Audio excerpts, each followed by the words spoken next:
Esta é a sua última chance. Depois disto, não haverá retorno. Se tomar a pílula azul, fim da história. Vai acordar em sua cama e acreditar no que você quiser. Se tomar a pílula vermelha, fica no País das Maravilhas. E eu vou mostrar até onde vai a toca do coelho. Lembre-se, eu estou oferecendo a verdade, nada mais.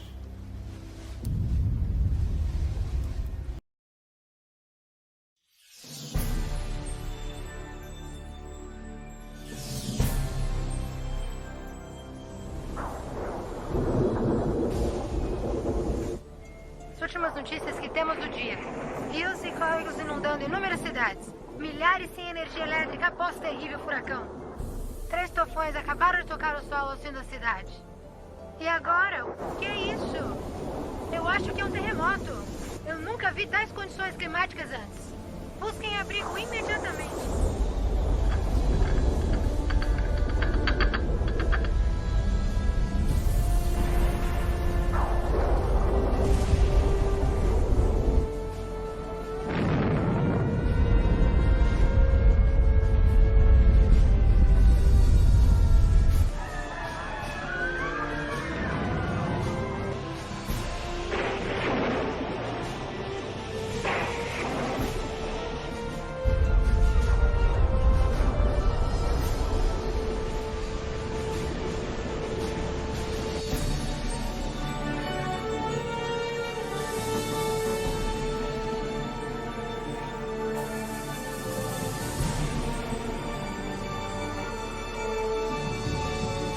Olha, mamãe, nós fazemos.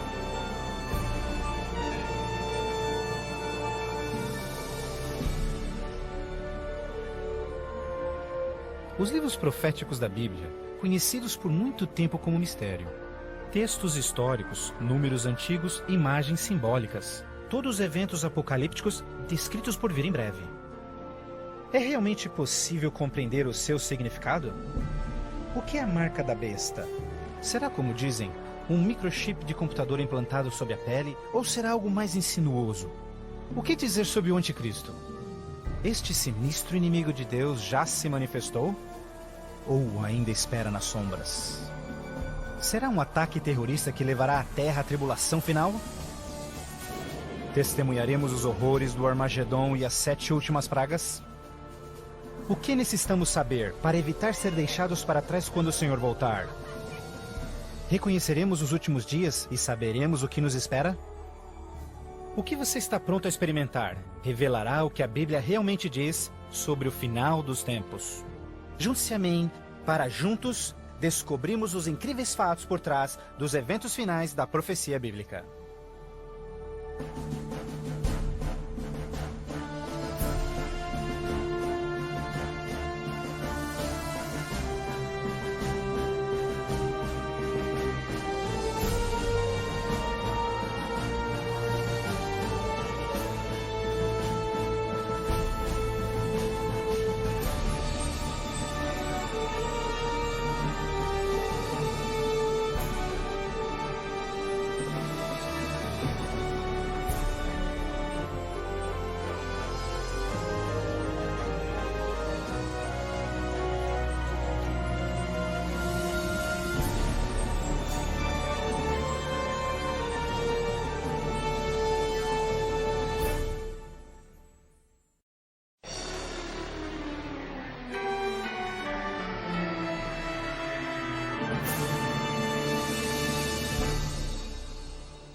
Mas você, Daniel, feche estas palavras.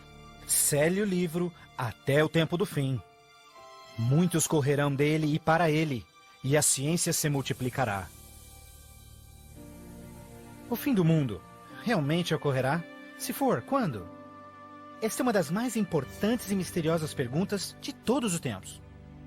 O profeta bíblico Daniel predisse claramente que ao final da história do mundo, nós veríamos um aumento dramático no conhecimento. Já aconteceu? Considere, por exemplo, como os meios de transporte mudaram dramaticamente em épocas recentes.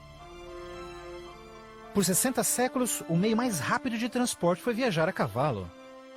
Agora, viagens que demoravam meses são realizadas em minutos. Em uma geração, a revolução dos computadores trouxe mudanças tão radicais que nossos antepassados jamais imaginariam.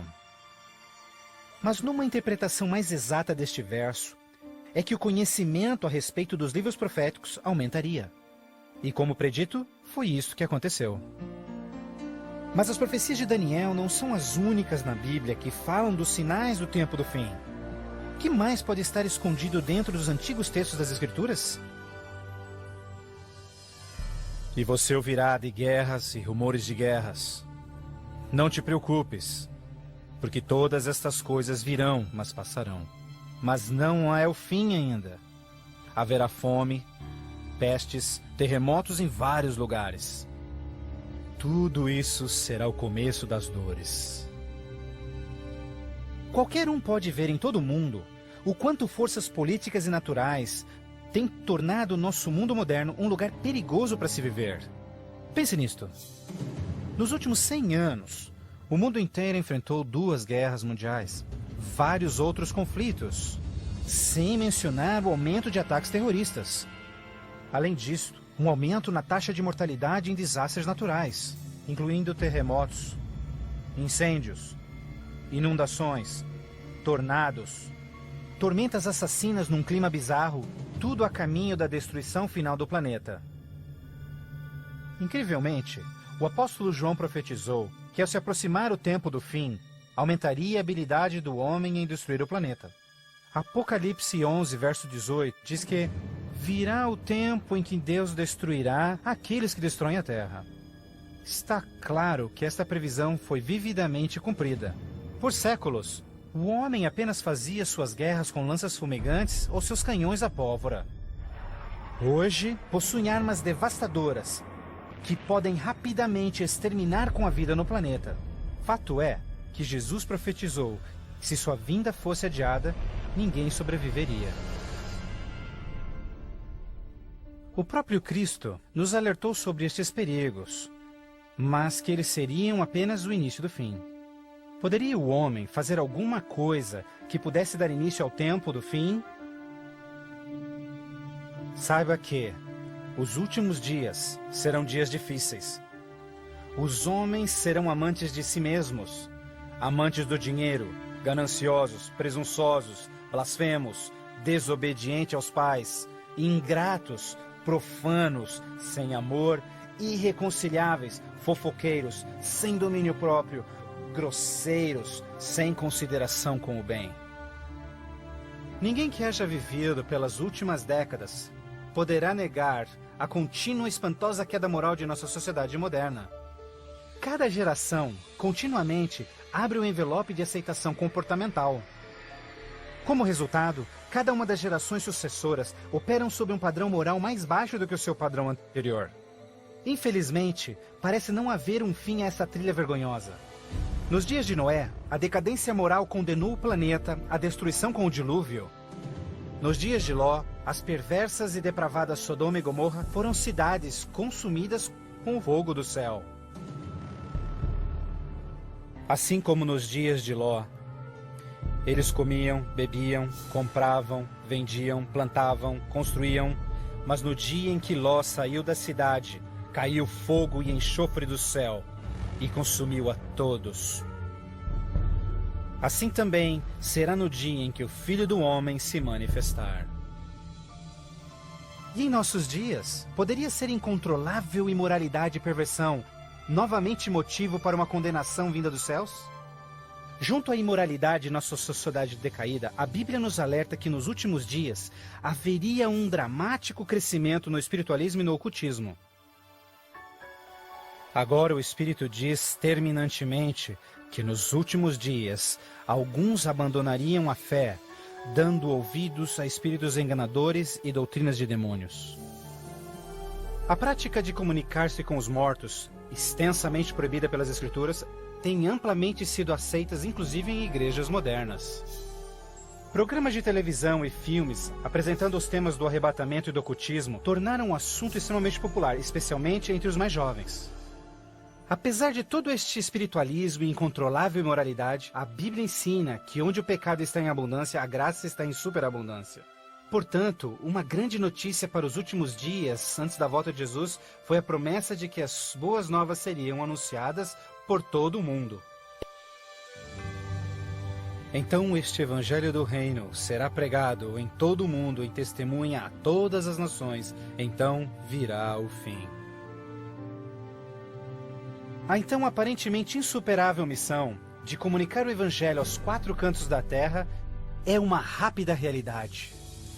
Com missionários, livros, fitas, transmissões via satélite e internet, o evangelho tem se espalhado rapidamente pelo mundo. A mensagem da salvação nunca antes foi tão amplamente divulgada como hoje. A Bíblia revela que estamos vivendo, obviamente, nos últimos dias. O aumento da ciência, instabilidade global, declínio moral, um explosivo interesse pelo ocultismo, todos testificam o tempo do fim. Os sinais do fim estão claramente se cumprindo, mas ainda mais, a Bíblia também nos alerta que entre as forças do bem e do mal, em última instância levarão o mundo ao conflito do Armagedon. A qualquer momento, uma crise global sem explicação atingirá todo o planeta, numa crise tão devastadora que o mundo jamais viu. Haverá então grande tribulação, como jamais se viu anteriormente, nem jamais haverá. Qual será a catástrofe que dará início à crise final? E quando acontecerá? Poderia ser um devastador ato terrorista? Talvez uma crise econômica internacional? Talvez até um terremoto, um asteroide ou algum outro evento cataclísmico? Talvez um acidente químico ou uma praga biológica mortal? Talvez a combinação de alguns desses acidentes. Mas mesmo a Bíblia não identificando o evento crítico exato, ela revela as dramáticas cenas que se seguem.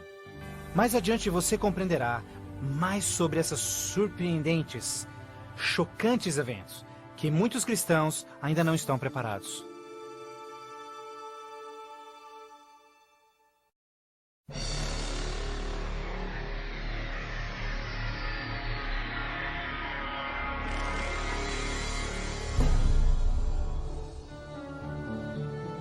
Ao iniciar-se a grande tribulação, líderes mundiais lutam em lidar com o aumento das calamidades. Enquanto isso, verdadeiros cristãos dedicados a Deus experimentam o maravilhoso poder do Espírito Santo. Após essas coisas, eu vi outro anjo que vinha do céu, e a terra estava iluminada por sua glória.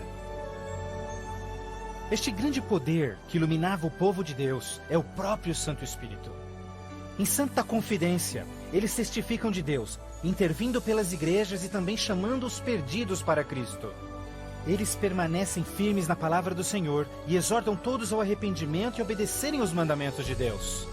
Numa atmosfera de reavivamento, agita-se a terra. O Santo Espírito compele ministros e membros de igrejas a juntos trabalharem intensamente pelo Salvador.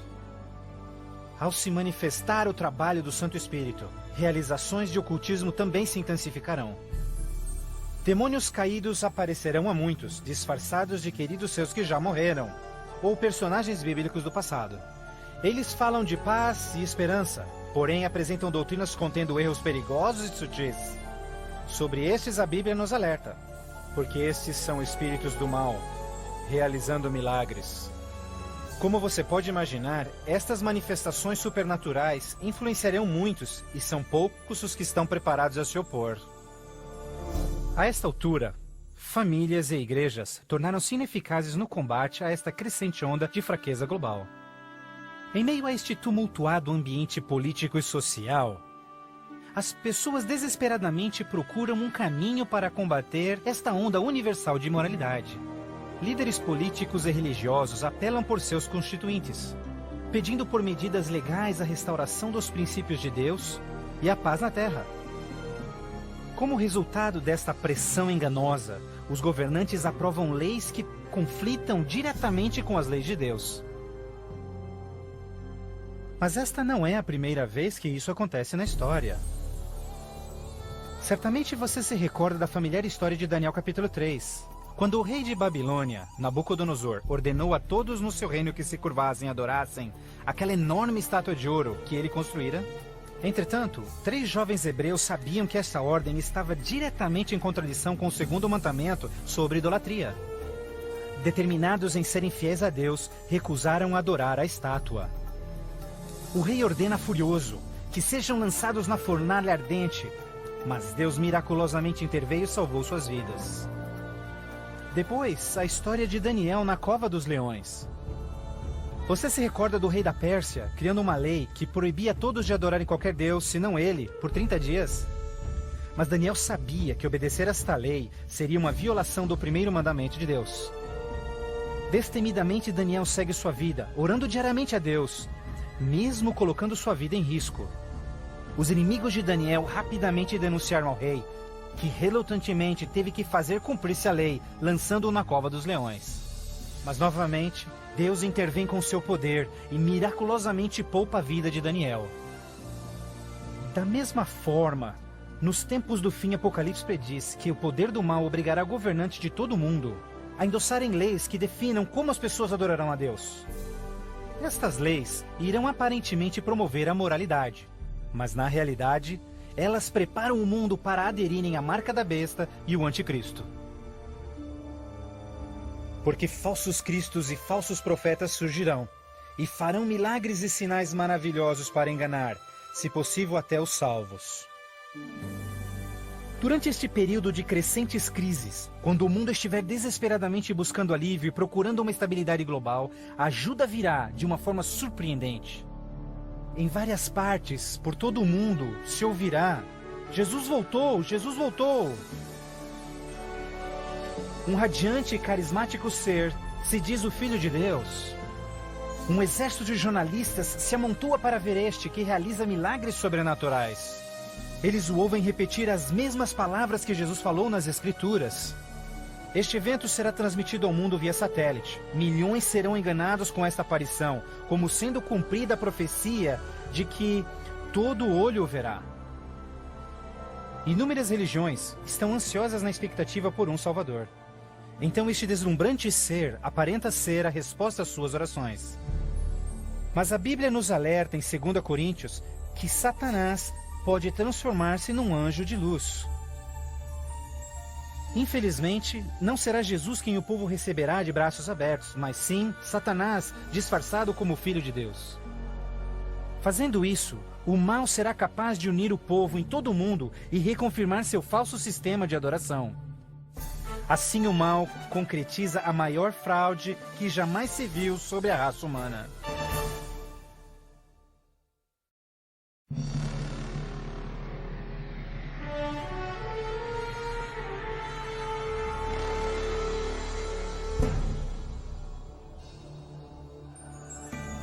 A fraude satânica prova ser uma poderosa e motivadora força para o mundo. Muitos dos líderes espirituais aceitam este grande impostor, bem como o falso sistema de adoração que ele propõe. Com a intensificação das calamidades, líderes religiosos creem que o tempo não mais pode ser desperdiçado em convencer o mundo a aderir às doutrinas desse Messias contraventor. Aqui está a paciência dos santos. Aqui estão aqueles que guardam os mandamentos de Deus e a fé de Jesus. Nem todos serão enganados. Poucos serão aqueles que entenderão que a Bíblia havia alertado sobre esse incrível enganador, e eles sabem que o objetivo deste falso Messias é desviar o povo dos mandamentos de Deus. Mas essa não é a primeira vez que Satanás se apresenta como anjo de luz. Quando Jesus foi tentado no deserto, Satanás apareceu a ele disfarçado como glorioso mensageiro de Deus. Mas o inimigo de Deus se revelou quando tentou a Jesus em desobedecer a palavra de Deus. Portanto, mais uma vez, usando a mesma tática, o mal tenta enganar o mundo a desobedecer a lei de Deus. Ninguém pode servir a 2 senhores, pois odiará um e amará o outro, ou será leal a um e desprezará ao outro. O mundo chegou a um momento decisivo em sua história. O falso Cristo e o conflito global estão dividindo o mundo em 2 grupos distintos: aqueles que seguem a Bíblia e aqueles que seguem a besta. Ansiedade enche o coração do povo, e religião é o tópico supremo de todas as mentes. Entrevistas no rádio e TV, bem como nas cortes em debates, os verdadeiros seguidores de Deus serão levados diante os líderes mundiais. Ali apresentarão poderosas e eloquentes razões bíblicas para sua oposição, onde o falso sistema de adoração foi apresentado ao mundo. Os mandamentos de Deus e o que constitui a verdadeira adoração estarão ao centro de cada discussão. Movidos pelo poder do Santo Espírito, compelidos pelo argumento bíblico dos servos de Deus, milhares em todo o mundo converter-se-ão desde suas igrejas sem vida e se posicionarão junto aos impopulares, mas verdadeiros seguidores de Jesus. O que nos resta? Devemos obedecer a Deus ou ao homem, à tradição popular ou à Escritura, dividindo assim o mundo inteiro em dois grupos. De um lado, aqueles que receberam o selo de Deus, e do outro lado, aqueles que receberam o sinal da besta. Aquele que é injusto, siga sendo injusto. Aquele que é sujo, que siga sendo sujo. Aquele que é justo, que siga sendo justo. E aquele que é santo, que siga sendo santo. Este texto de Apocalipse antecede o próximo evento em que todo homem, mulher e criança fará sua final decisão, a favor ou contra Cristo. Ao lado de Deus estão aqueles que em fé observaram sua palavra, mesmo diante oposição. No outro lado, aqueles que escolheram a religião de tradições humanas. Assim como as portas da Arca de Noé fecharam-se instantes antes do dilúvio, a porta da graça será finalmente fechada para o mundo, e a graça de Deus não estará mais disponível para os perdidos. A segunda vinda de Cristo é iminente, mas primeiro, o mundo terá de atravessar as mais devastadoras pragas que jamais sobrevieram sobre a humanidade.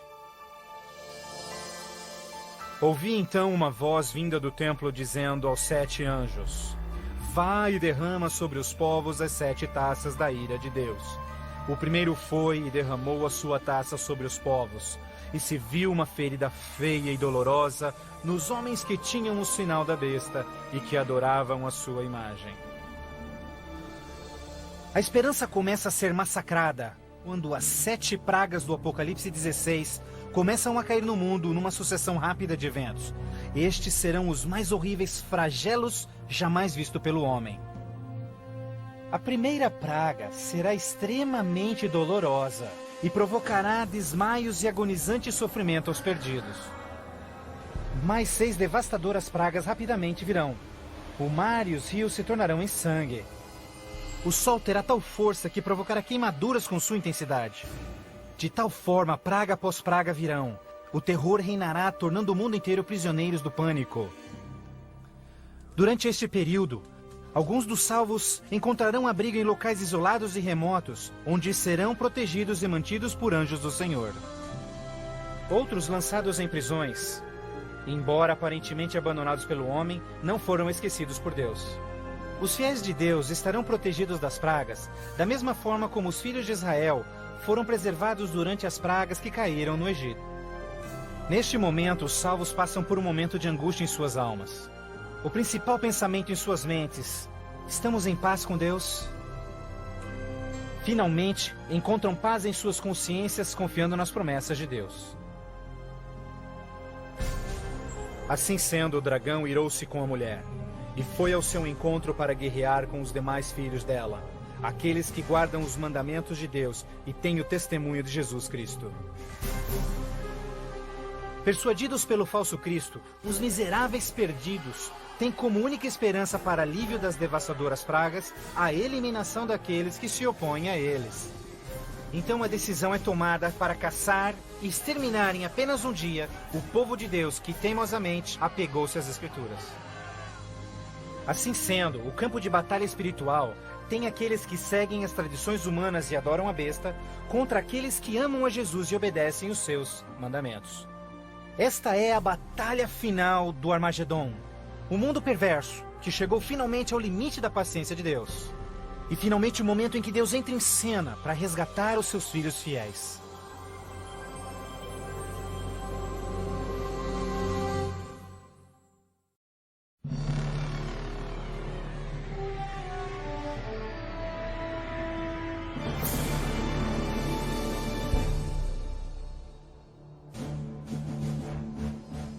À meia-noite, o clamor foi ouvido. Aí vem o noivo. Na mais escura hora, a mais esperada esperança de todas as eras torna-se realidade. O comando da voz do próprio Deus é ouvido. Está cumprido! Aquela voz de trovão chacoalha os céus. Um imenso terremoto anuncia a aproximação do poderoso exército dos céus. Os filhos de Deus, há pouco sem cor e cansados, agora envoltos por um arco-íris, resplandecem diante de seus opressores. Suas faces brilham ao contemplarem seu Redentor e o vasto exército de anjos que vieram para levá-los para casa. Atentem, porque ele está vindo nas nuvens do céu, e todo olho verá, inclusive os que lhe transpassaram, e todos os povos da terra chorarão por sua causa. Como você já sabe, este não será um momento de êxtase secreto. Todas as pessoas do planeta testemunharão este maravilhoso evento, e muitos estarão aterrorizados. Os ímpios fugirão desesperadamente para rochas e cavernas, tentando em vão esconder-se do santo rei que se aproxima. E como Jesus prometeu, os homens maus responsáveis por seu julgamento e crucifixão serão ressuscitados para presenciarem seu retorno nas nuvens do céu. Porque o Senhor, o próprio Deus, descerá dos céus, e como trovão, e com a voz do arcanjo, com o som de trombetas de Deus, os mortos em Cristo serão primeiramente ressuscitados. Um grandioso som de trombetas é ouvido pelos céus, e a poderosa voz de Deus chamará os santos que dormem no Senhor desde todas as épocas, dizendo: Despertem, despertem, despertem vós que no pó da terra dormem, levantem-se. Por toda a extensão do planeta, um exército de santos se erguerá do pó da terra. Despertarão cheios de juventude, glorificados e revestidos de imortalidade, sem nenhum traço de enfermidades ou defeitos. E aqueles que ficarem vivos nestes momentos finais serão também transformados. Num instante, receberão um novo corpo imortal. Os ímpios contemplarão em angústia todos estes incríveis sinais. Então nós, os que estivermos vivos, seremos todos levados junto deles nas nuvens para encontrarmos com o Senhor nos céus. E ali nós viveremos para sempre com o Senhor. Com o mundo inteiro em convulsão, os remidos voarão alto e serão erguidos acima da destruição. Eles voarão para a felicidade com o Senhor, junto às nuvens de anjos. Nem dor, nem pecado, nem tristeza jamais haverá. O véu que os separava de seu Deus é para sempre removido, e contemplam agora o seu Deus e seus anjos face a face. E naquele dia, o dia da destruição de Deus, será de uma extremidade da terra a outra. E não haverá nem pranto, nem ajuntamento, nem funerais. Eles serão todos como lixo sobre toda a terra. Aos que ficarem para trás, o caos reinará no planeta. Entre os furacões, os gemidos de demônios, os terremotos, oceanos ferventes, ilhas submersas. Densas e escuras nuvens despejam tempestades gigantescas de granizo. Os ímpios que sobreviverem a essas catástrofes, em breve serão destruídos pela presença da glória de Deus. Seus corpos espalhados pela terra despojada pelos eventos finais.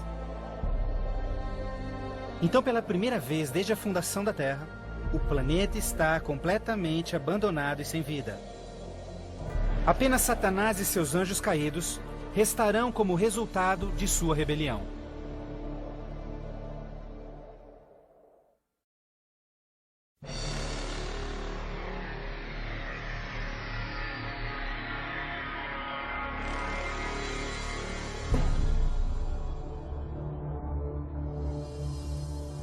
Então vi um anjo que descia dos céus, que tinha consigo as chaves do abismo e uma grande corrente em suas mãos.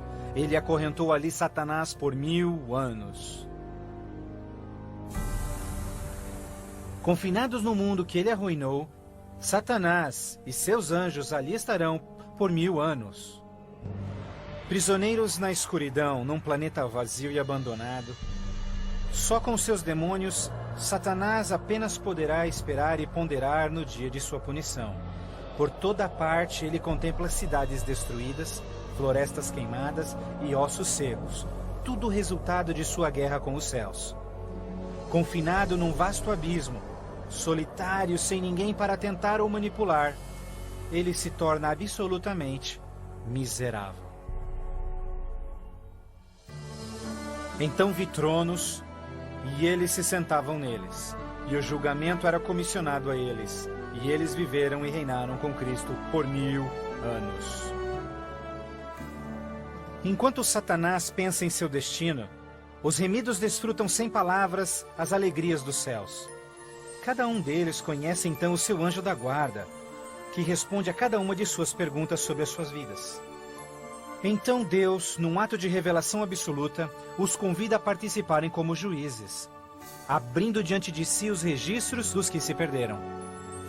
Os remidos neste momento têm a oportunidade de entenderem por que algumas pessoas que esperavam ver ali não completarem a jornada.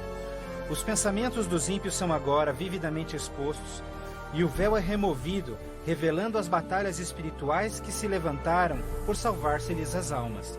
Inclusive as ações e motivos dos anjos caídos se farão nítidas. O aberto e transparente caráter de Deus neste assunto é extraordinário. Como o apóstolo Paulo descreve em 1 Coríntios 6, verso 2, os salvos participarão no julgamento dos ímpios. Antes que um único pecador receba sua punição final, seus registros serão cuidadosamente revisados por seus conterrâneos, os quais entendem e sabem das lutas na vida na terra. Todas as palavras e atos dos ímpios serão pesados ante a palavra de Deus. A justiça de sua sentença é confirmada e o grau de sua punição determinado. Finalmente, ao final dos 1000 anos, Jesus e os remidos preparam-se para o seu retorno à terra. O tempo é chegado para Satanás, seus anjos e os perdidos, quando enfrentarão as últimas consequências por seus atos. Em breve, os mansos herdarão a terra. Mas primeiro, Deus executará a fase final de seu julgamento e extinguirá o pecado do universo.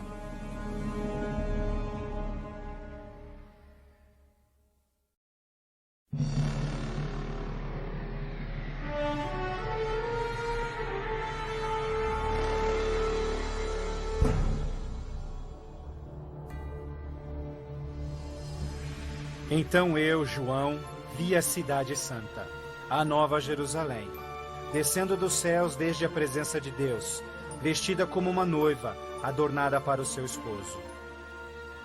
Após os 1000 anos sabáticos no céu, Cristo e os remidos, com a nova Jerusalém, voltam à terra. Ao se aproximar a cidade do planeta desolado, Jesus comanda que os ímpios voltem à vida desde o pó da terra. Ao seu comando, os ímpios de todas as épocas e lugares ressuscitam, da mesma forma como morreram, e ali estão diante de Deus. Ao Jesus descer, seus pés tocam o Monte das Oliveiras. Um tremendo terremoto abre o monte, transformando numa grande planície. Então, a nova Jerusalém, a grande cidade de Deus, desce dos céus e descansa sua estrutura sobre a planície preparada por Deus. Agora, quando os 1000 anos terminarem, Satanás será solto de sua prisão, e então irá atrás de enganar as nações, a fim de uni-los para guerrear. Incrivelmente, Satanás consegue iludir seus seguidores mais uma vez e arregimenta-os para capturar a cidade celestial pela força. Generais e homens de guerra de todos os tempos, juntos unem suas habilidades para prepararem-se para o que eles imaginam ser a batalha monumental. Por este ato, os ímpios revelarão que seus corações não se converteram. Se fosse possível, eles destruiriam a Deus e seu trono e tomariam a cidade santa pela força. Pouco percebem eles que essa guerra fútil já estava perdida mesmo antes de começar. O juízo final chegou. Então eu vi os mortos, grandes e pequenos, todos diante de Deus. Livros eram abertos, e os mortos eram julgados, de acordo com seus atos. Subitamente, no alto acima da cidade, o Senhor aparece em seu glorioso trono. Todos os frágeis planos de guerra dos ímpios são imediatamente eliminados. Ao contemplarem a face de Deus, os ímpios dolorosamente tornam-se cientes de cada um de seus pecados. Lembram-se de cada momento em que silenciaram suas consciências, cada vez em que negaram os chamados do Santo Espírito. Muitos foram enterrados juntamente com os seus segredos pecaminosos, querendo ter com sucesso escondido todos os seus assassinatos e crimes. Vergonhosamente experimentam em primeira mão as palavras de Jesus ditas em Lucas, pois não há nada coberto que não será revelado, nada escondido que não se fará saber. Ao se apresentar diante deles vividamente o panorama de suas vidas, cada ímpio entende completamente que por sua própria livre escolha rejeitaram a salvação. Tragicamente, a paz e alegria dos que estiverem na cidade nunca será desfrutada pelos ímpios. Com sentimento de desespero e sem esperança, são varridos e deixados sem palavras. Os rebeldes não podem negar a justiça de Deus, declarando-se culpados. Em uma só voz clamam: justo e verdadeiro são os teus caminhos, ó Rei dos Santos. E caindo prostrados, eles adoram o Príncipe da Vida. Eles subiam aos cantos da terra e cercaram o acampamento dos santos. Então caiu fogo do céu desde Deus e os consumia. Finalmente, o tempo de encarar as consequências irreversíveis de suas ações. Sem nenhum aviso, fogo e enxofre caem do céu. A terra se fende e fogo brota desde cavernas subterrâneas. Enquanto o inferno engole os ímpios, os justos estão a salvo e em segurança dentro dos portões da Nova Jerusalém. Cada pecador é punido de acordo com os seus pecados. Os com poucos pecados são destruídos rapidamente, enquanto os culpados de horríveis pecados contra a humanidade sofrerão mais. Satanás, o instigador de todos os pecados, será forçado a sofrer muito mais. Para Deus, a punição dos ímpios é um ato doloroso, mas é algo que a sua justiça demanda. O salário do pecado é a morte. Na cruz, Jesus sofreu a punição final no lugar de todos os que aceitaram o seu sacrifício. Mas, tragicamente, os perdidos rejeitaram este presente e terão de pagar o preço por seus próprios pecados. Certamente o dia virá, queimando como fornalha. Todos os orgulhosos e todos os fracos serão consumidos. Você esmagará os ímpios, pois serão como cinzas debaixo dos seus pés. Ao se esfriarem as cinzas da destruição, os habitantes de todo o universo erguem suas vozes em louvor a Deus, pois o reino de terror de Satanás foi banido para sempre. Assim, com a paz no cosmos eternamente garantida, Deus agora dedica sua atenção à criação de um novo céu e uma nova terra.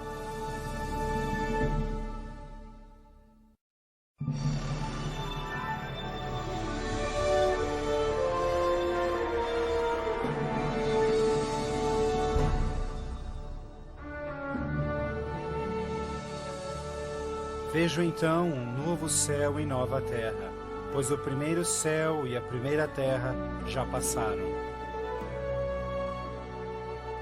Após a purificação da terra com fogo, o Senhor retoma seu miraculoso e maravilhoso ato de recriação. E pelo poder de sua palavra, a terra é restaurada à forma de seu lindo Éden.